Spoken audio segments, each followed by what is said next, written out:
ನಮ್ಮ Sahyadri news channel ಅನ್ನು YouTube, Facebook ಹಾಗೂ ಇನ್ಸ್ಟಾಗ್ರಾಂನಲ್ಲಿ ನೋಡಿ. ಸಬ್ಸ್ಕ್ರೈಬ್, ಲೈಕ್ ಮತ್ತು ಶೇರ್ ಮಾಡಿ ಪ್ರೋತ್ಸಾಹಿಸಿ. ಈ ಹಿಂದೂ ಸಮಾಜ ಇವತ್ತು ಮಂಡ್ಯ ಬಂದ್ ಮಾಡ್ತಾ ಇರೋದು ಟಿವಿಗಳು ನೋಡಿ ತುಂಬ ಸಂತೋಷ ಆಯಿತು. ಬಂದಾಗಿದ್ದಕ್ಕೆ ಸಂತೋಷ ಆಯಿತು. ಆದರೆ ಹನುಮಧ್ವಜವನ್ನು ಹಾರಿಸೋದಕ್ಕೆ ಹಿಂದೂಸ್ತಾನದಲ್ಲಿ ಇನ್ನೂ ಕೂಡ ಪೂರ್ಣ ಅಧಿಕಾರ ಸಿಕ್ಕಿಲ್ಲಲ್ಲ ಅಂತ ನೋವಾಗ್ತಾ ಇದೆ. ಇಲ್ಲೂ ರಾಜಕಾರಣ ಮಾಡಿಕೊಂಡು ಹನುಮಧ್ವಜದ ಬಗ್ಗೆ, ಹನುಮನ ಬಗ್ಗೆ, ರಾಮನ ಬಗ್ಗೆ ರಾಜಕಾರಣ ಮಾಡಿ ಮಾಡಿ ಮಾಡಿ ಕಾಂಗ್ರೆಸ್ನವರು ನಿರ್ನಾಮ ಆದರೂ ಕೂಡ ದೇಶದಲ್ಲಿ ಇನ್ನೂ ಅವ್ರಿಗೆ ಬುದ್ಧಿ ಬಂದಿಲ್ಲಲ್ಲ ಅಂತ ನನಗೆ ತುಂಬ ನೋವಾಗ್ತಾ ಇದೆ. ಬರೋಂಥ ದಿನ ಇದೇ ಕಾಂಗ್ರೆಸ್ಸಿಗರು ಜೈ ಶ್ರೀರಾಮ್ ಅಂತಾರೆ, ಜೈ ಹನುಮಾನ್ ಅಂತಾರೆ, ಹರ ಹರ ಮಹಾದೇವನಂತ ಕಾಲ ಭಾಳ ಹತ್ತಿರ ಬರ್ತೇನೆ ಅಂತ ಮಾತಿ ಸಂದರ್ಭ ಹೇಳೋಕ್ಕೆ ಇಷ್ಟಪಡ್ತೇನೆ. H.K. ಪಾಟೀಲ್ರಿಗೆ ನಾನು ಅವ್ರ ಹೇಳಿಕೆಯನ್ನು ತುಂಬ ಸಂತೋಷದಿಂದ ಮಾಡ್ತೇನೆ. ಅವ್ರ ಕಾನೂನು ಕ್ರಮ ತಗೊಳ್ಳೇಬೇಕು.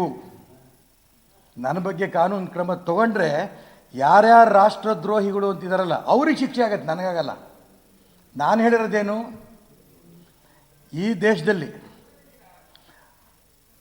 ಉತ್ತರ ಭಾರತ, ದಕ್ಷಿಣ ಭಾರತವನ್ನು ಬೇರೆ ರಾಷ್ಟ್ರವಾಗಿನ ಮಾಡೋಂಥ ಪರಿಸ್ಥಿತಿ ಬರುತ್ತೆ ಅಂತ ಹೇಳಿದಾರಲ್ಲ, ಅಂಥವರು ದೇಶದ್ರೋಹಿಗಳು.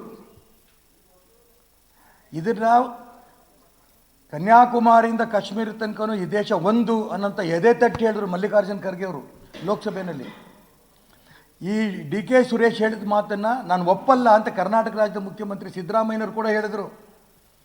ನಿಜಕ್ಕೂ ಕೂಡ ನಾನು H.K. ಪಾಟೀಲ್ರಿಗೆ ಸವಾಲು ಹಾಕ್ತೇನೆ, 24 ಗಂಟೆ ಅಲ್ಲ, ನೀವು ಎಷ್ಟು ಬೇಕಾದ್ರೂ ಸಮಯ ತಗೊಳ್ಳಿ, ನೀವು ಇದನ್ನು ಕೇಸ್ ನನ್ನ ಮೇಲೆ ಹಾಕಬೇಕು. ಇದು ನನ್ನ ಸವಾಲು ನಿಮಗೆ. ಕೋರ್ಟಲ್ಲಿ ನಿಮಗೆ ಛೀಮಾರಿ ಆಗ್ತಾರೋ ರಾಷ್ಟ್ರಭಕ್ತರಿಗೆ ಛೀಮಾರಿ ಆಗ್ತಾರೋ ಗೊತ್ತಾಗತ್ತೆ.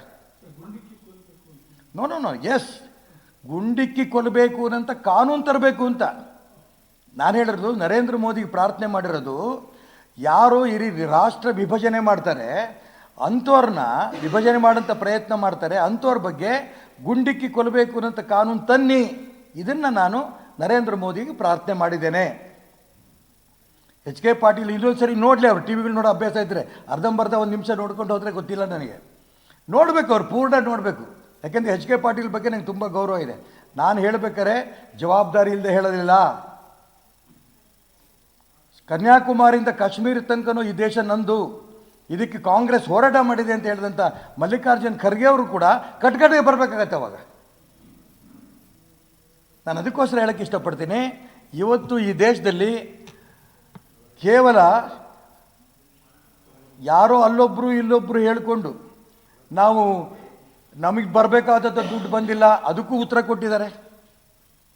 ಕರ್ನಾಟಕಕ್ಕೆ ಏನು ದುಡ್ಡು ಬರಬೇಕು ಅದ್ರ ಬಗ್ಗೆ, ಅನುದಾನದ ಬಗ್ಗೆ ಎಲ್ಲವೂ ಕೂಡ ಲೋಕಸಭೆಯಲ್ಲಿ ಮೋದಿಯವರು ಮತ್ತು ಶ್ರೀಮತಿ ನಿರ್ಮಲಾ ಸೀತಾರಾಮನ್ ಉತ್ತರ ಕೊಟ್ಟಿದ್ದಾರೆ. ಆ ಸಬ್ಜೆಕ್ಟ್ ಬೇರೆ. ಈಗ ನಾನು ಹೇಳ್ತಾರೆ ಸಬ್ಜೆಕ್ಟು ದಕ್ಷಿಣ ರಾಜ್ಯಗಳನ್ನು ಒಂದು ರಾಷ್ಟ್ರವಾಗಿ ನಾವು ಬೇರೆ ರಾಷ್ಟ್ರವಾಗಿ ಕೇಳ್ತೀವಿ ಅಂತ ಹೇಳ್ತೀರಲ್ಲ, ಇವರು ದೇಶದ್ರೋಹಿ ಅಂತ ಕರಿಬೇಕೋ ಬೇಡೋ H.K. ಪಾಟೀಲ್ ಹೇಳ್ರಿ. ಅವ್ರಿಗೆ ತಾಕತ್ತಿದ್ರೆ, ನಾನು ಈ ಸವಾಲನ್ನು ನಾನು ಸ್ವಾಭಾವಿಕ ಹಾಕಲ್ಲ, ತಾಕತ್ತಿದ್ರೆ ಅವ್ರು ಕೋರ್ಟ್ಗೆ ಹೋಗಲಿ, ಸ್ವಾಭಾವಿಕ ನಾನು ಕೋರ್ಟಿಗೆ ಹೋಗಲ್ಲ. ಇಂಥವು 100 ಕಾಂಗ್ರೆಸ್ನವ್ರು ಮಾಡ್ತಿರ್ತಾರೆ ದೇಶದ್ರೋಹಿ ಚಟುವಟಿಕೆಗಳ ಬಗ್ಗೆ, ಅದ್ರ ಬಗ್ಗೆ ನಾನು ಹೇಳಕ್ಕೆ ಹೋಗಲ್ಲ. ಇದು ಸ್ಪೆಸಿಫಿಕ್ಕಾಗಿ ನಾನು ಹೇಳೋಕ್ಕೆ ಇಷ್ಟಪಡ್ತೀನಿ. ನಾನು ಏನು ಹೇಳಿದ್ದೀನಿ ನಿನ್ನೆ ದಾವಣಗೆರೆಯಲ್ಲಿ ನಮ್ಮ ಜಿಲ್ಲಾ ಅಧ್ಯಕ್ಷರ ಪದಗ್ರಹಣ ಸಮಾರಂಭದಲ್ಲಿ, ಅದಕ್ಕೆ ನಾನು ಈಗಲೂ ಕೂಡ ಅದಕ್ಕೆ ಬದ್ಧನಾಗಿದ್ದೇನೆ.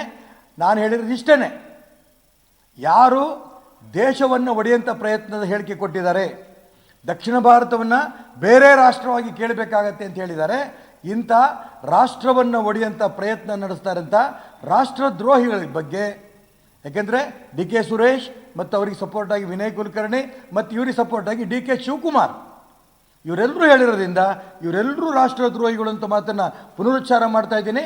ಇವ್ರ ಬಗ್ಗೆ, ಇಂಥ ದೇಶವನ್ನು ಒಡೆಯುವಂಥ ಕೆಲಸ ಮಾಡ್ತಾರಂಥ ಕಾಂಗ್ರೆಸ್ಸಿಗರ ಬಗ್ಗೆ ನರೇಂದ್ರ ಮೋದಿಯವರು ಕಾನೂನು ತೊಗೊಂಡ್ಬಂದು ಇಂಥ ರಾಷ್ಟ್ರದ್ರೋಹಿಗಳಿಗೆ ಗುಂಡಿಟ್ಕೊಳ್ಳಂಥ ಕಾನೂನು ತನ್ನಿ. ಇದನ್ನು ನಾನು ಹೇಳಿರೋದು ಹೌದು, ಇದಕ್ಕೆ ಈಗಲೂ ಕಮಿಟ್ ಆಗಿದ್ದೀನಿ. ನಾನು ಅದನ್ನೇ ಹೇಳಿರೋದು. ನಾನು ರಾಜ್ಯ ಸರ್ಕಾರಕ್ಕೆ ಕೇಳೇ ಇಲ್ಲ, ಕೇಂದ್ರ ಸರ್ಕಾರಕ್ಕೆ ಕೇಳಿರೋದು. ನಾನು ನರೇಂದ್ರ ಮೋದಿಯವರಿಗೆ ಹೇಳಿರೋದು, ಇಂಥ ರಾಷ್ಟ್ರದ್ರೋಹಿಗಳನ್ನು ಸದೆ ಬಡಿಬೇಕು ಅನ್ನೋದಾದರೆ, ಇಂಥ ಭಾವನೆಗಳನ್ನು ಈ ದೇಶದಿಂದ ಹೋಗಬೇಕು ಅನ್ನೋದಾದರೆ, ಈ ರೀತಿ ದೇಶವನ್ನು ತುಂಡು ಮಾಡೋಂಥ ಜಿನ್ನಾ ಸಂಸ್ಕೃತಿಯ ವ್ಯಕ್ತಿಗಳನ್ನು ಗುಂಡಿಟ್ಕೊಳ್ಬೇಕು ಅನ್ನೋಂಥ ಕಾನೂನನ್ನ ತರಬೇಕು ಅಂತ ನಾನು ಕೇಂದ್ರದ ಪ್ರಧಾನಮಂತ್ರಿ ಹೇಳಿದ್ದೀನಿ. ಪಾಪ ಪರಮೇಶ್ವರ್ ಕೈಲಿ ಇದಿಲ್ಲ ನನಗೆ ಗೊತ್ತು. ಆದರೆ ನನ್ನ ವಿಚಾರಕ್ಕೆ ಅವ್ರದ್ದು ಸಮ್ಮತಿ ಇದೆ, ಪರಮೇಶ್ವರ್ ಕರ್ನಾಟಕ ರಾಜ್ಯದ ಗೃಹ ಮಂತ್ರಿಗಳದ್ದು ಸಮ್ಮತಿ ಇದೆ ಅಂತ ನಾನು ಭಾವಿಸ್ತೇನೆ. ಕರ್ನಾಟಕ ರಾಜ್ಯ ಸರ್ಕಾರ ಹಿಂದೂಗಳಿಗೆ ಅವಮಾನ ಮಾಡೋದಕ್ಕೆ, ಮುಸಲ್ಮಾನರಿಗೆ ಸಂತೃಪ್ತಿ ಪಡಿಸೋದಕ್ಕೆ ಇಂಥ ನೂರಾರು ವ್ಯವಸ್ಥೆಗಳು ಮಾಡಿದ್ದಾರೆ. ಬರೀ SSLC ಪರೀಕ್ಷೆ ಕೂರಂಥ ವಿದ್ಯಾರ್ಥಿಗಳಿಗೆ ಶುಕ್ರವಾರ ಮಧ್ಯಾಹ್ನ ಮಾಡಿದ್ದು ಒಂದೇ ಅಲ್ಲ, ಈ ರೀತಿ ನೂರಾರು ಮಾಡಿದ್ದಾರೆ. ಹಾಗಾಗಿ ಎಷ್ಟು FIR ದಾಖಲು ಕೂಡ 100 FIR ದಾಖಲೆ ಮಾಡಿದ್ರು ಕೂಡ ನಾವು ಯಾರು ಬಗ್ಗಲ್ಲ, ನಾವು ಹಿಂದುತ್ವದ ಪರವಾಗೇ ಇರೋರು.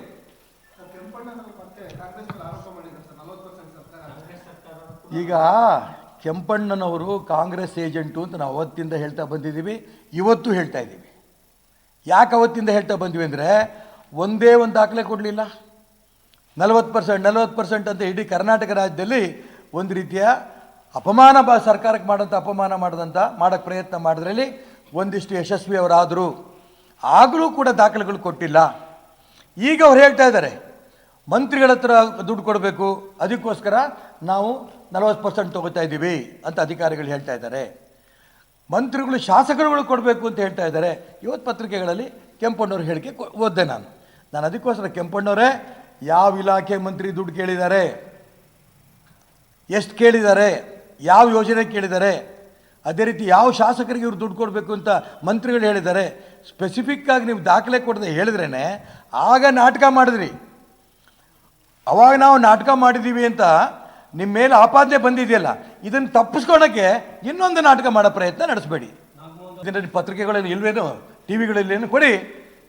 ಯಾರಿಗೋ ಕೊಟ್ಟಿದ್ದೀವಿ ಅಂತಂದರೆ ಅದು ಬಿಡುಗಡೆ ಆಗಬೇಕು ಅಂದರೆ ಇನ್ನು 20 ವರ್ಷ ಆಗುತ್ತೆ. ಅದಕ್ಕೆ ನಾನು ಹೇಳಿದ್ದು, ಸರ್ಕಾರ ರಚನೆ ಮಾಡೋಂಥ ಸಮಿತಿ ಕೊಟ್ಟಿದ್ದರೆ ಸಂತೋಷ, ನಾನು ಇಲ್ಲ ಅಂದಿಲ್ಲ.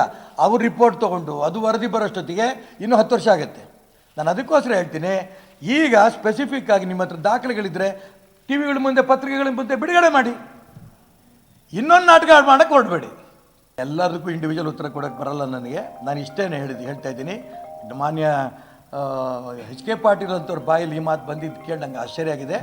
DK ಶಿವಕುಮಾರ್ಗೆ, DK ಸುರೇಶ್ ಅವರಿಗೆ, ವಿನಯ್ ಕುಲಕರ್ಣಿ ಅವರಿಗೆ ನಾನು HK ಪಾಟೀಲ್ ಒಬ್ಬ ರಾಷ್ಟ್ರಭಕ್ತ, ಅವ್ರ ತಂದೆಯವರು KH ಪಾಟೀಲರು ನಿಜಕ್ಕೂ ರಾಷ್ಟ್ರಭಕ್ತರು. ಅಂಥವ್ರು ಇಂಥ ರಾಷ್ಟ್ರದ್ರೋಹಿಗಳಿಗೆ ಬೆಂಬಲಕ್ಕೆ ನಿಂತಿರಲ್ಲ ಅಂತ ನಂಗೆ ನೋವಿದೆ.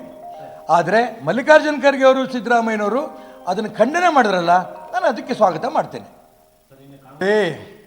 ಈಗಲೂ ನಾನು ಹೇಳ್ತೇನೆ, ಮಾನ್ಯ ಸಿದ್ದರಾಮಯ್ಯನವರಿಗೆ, ನೀವು ಬರೀ ಡ್ರಾಮಾ ಮಾಡ್ತಿದ್ದೀರಾ. ಕೇಂದ್ರ ಸರ್ಕಾರ ದುಡ್ಡು ಕೊಟ್ಟಿಲ್ಲ, ಅನುದಾನ ಕೊಟ್ಟಿಲ್ಲ ಅಂತ ಹೇಳ್ತಿದ್ದೀರಿ. 100 ಸರಿ ಸುಳ್ಳು ಹೇಳಿದ್ರೆ ಅದು 101ನೇ ಸರಿ ಸತ್ಯ ಆಗತ್ತೆ ಅಂತ ಸಿದ್ದರಾಮಯ್ಯನವ್ರದ್ದು ಒಂದು ಭಾವನೆ. ನಾನು ಅವ್ರಿಗೆ ಹೇಳಕ್ಕೆ ಇಷ್ಟಪಡ್ತೇನೆ, ಒಂದು ಶ್ವೇತಪತ್ರವನ್ನು ದಯವಿಟ್ಟು ನೀವು ಹೊರಡಿಸಿ ಕರ್ನಾಟಕ ರಾಜ್ಯದ ಬಗ್ಗೆ. UPA ಸಂದರ್ಭದಲ್ಲಿ ರಾಜ್ಯ ಸರ್ಕಾರಕ್ಕೆ ಎಷ್ಟು ದುಡ್ಡು ಬಂದಿತ್ತು, NDA ಸಂದರ್ಭದಲ್ಲಿ ರಾಜ್ಯ ಸರ್ಕಾರಕ್ಕೆ ಎಷ್ಟು ದುಡ್ಡು ಬಂದಿದೆ. ನೀವು ಇದನ್ನು ತುಂಬ ಸ್ಪಷ್ಟವಾಗಿ ಇದನ್ನು ರಾಜ್ಯ ಜನದ ಮುಂದೆ ಒಂದು ಶ್ವೇತಪತ್ರ ಹೊರಡಿದ್ರೆ ಆಗ ನಿಮ್ಮ ಸುಳ್ಳೆಲ್ಲ ಬಯಲಾಗತ್ತೆ, ಕೇಂದ್ರ ಸರ್ಕಾರ ಉತ್ತರ ಕೊಡುತ್ತೆ. ಅದಕ್ಕೋಸ್ಕರ ಇವರು ಶ್ವೇತಪತ್ರ ಹೊರಡಿಸಲ್ಲ. ಇದು ಸುಮಾರು ವರ್ಷದಿಂದ ಹೇಳ್ತಾ ಬಂದಿದ್ದೀನಿ ನಾನು, ಎಷ್ಟು ಸುಳ್ಳು ಹೇಳ್ತಾ ಬರ್ತೀಯಾರ ಅವರು ಅಂತ. ಉದಾಹರಣೆಗೆ ಈ ಒಂದು ಜಾತಿ ಜನಗಣತಿ ಬಗ್ಗೆ ಇದನ್ನು ಬಹಿರಂಗ ಮಾಡಿ, ಇದನ್ನು ಚರ್ಚೆಗೆ ಬಿಡಿ ಅಂತ ಹೇಳಿ ಎಷ್ಟು 9 ವರ್ಷ ಆಯಿತು. ಇವತ್ತು ಮಾಡ್ತೀನಿ, ನಾಳೆ ಮಾಡ್ತೀವಿ, ನಾಡ್ದು ಮಾಡ್ತೀವಿ ಅಂತ ಸುಳ್ಳು ಹೇಳ್ತಾ ಬಂದಿಯಾರಲ್ಲ. ಅದೇ ರೀತಿ ಹಿಜಾಬ್ ಬಗ್ಗೆ ನಾನು ಹಿಜಾಬ್ ಇಡೀ ರಾಜ್ಯಕ್ಕೆ ಹಿಜಾಬ್ ಇನ್ನು ಮುಂದೆ ಬಳಸ್ಬೋದು, ಮಾರನೇ ದಿನ ಏನು ಹೇಳ್ತಾರೆ ಹಂಗೆ ಹೇಳೇ ಇಲ್ಲ. ಈ ರೀತಿ ಸುಳ್ಳಿನ ಸರದಾರ ಸಿದ್ದರಾಮಯ್ಯನವರು. ನಾನು ಅದಕ್ಕೋಸ್ಕರ ಹೇಳ್ತೀನಿ, ಕೇಂದ್ರ ಸರ್ಕಾರ ಸದೃಢವಾಗಿದೆ. ಕರ್ನಾಟಕ ರಾಜ್ಯಕ್ಕಾಗಲಿ ಬೇರೆ ಯಾರಿಗೂ ಆಗಲಿ ಅವ್ರು ಅನ್ಯಾಯ ಮಾಡೋದು ಪ್ರಶ್ನೆ ಇಲ್ಲ. ಅದಕ್ಕೋಸ್ಕರ ನಾನು ಹೇಳ್ತೀನಿ, ಅವರೊಂದು ಶ್ವೇತಪತ್ರ ಹೊರಡಿದ್ರೆ ನಿಜಕ್ಕೂ ಸಿದ್ದರಾಮಯ್ಯನವ್ರ ಬಗ್ಗೆ ಇಡೀ ರಾಜ್ಯದ ಜನರ ಬಗ್ಗೆ ಗೌರವ ಬರುತ್ತೆ. ಶ್ವೇತಪತ್ರ ಹೊರಡಿಸಿ. ನೆನ್ನೆ ಮತ್ತೆ ಹೇಳಿದ್ದಾರೆ, ನಾವು ಶ್ವೇತಪತ್ರ ಹೊರಡಿಸ್ತೀನಿ. ಎಷ್ಟನೇ ಸರಿ ಹೇಳಿರ್ತಿದ್ದು?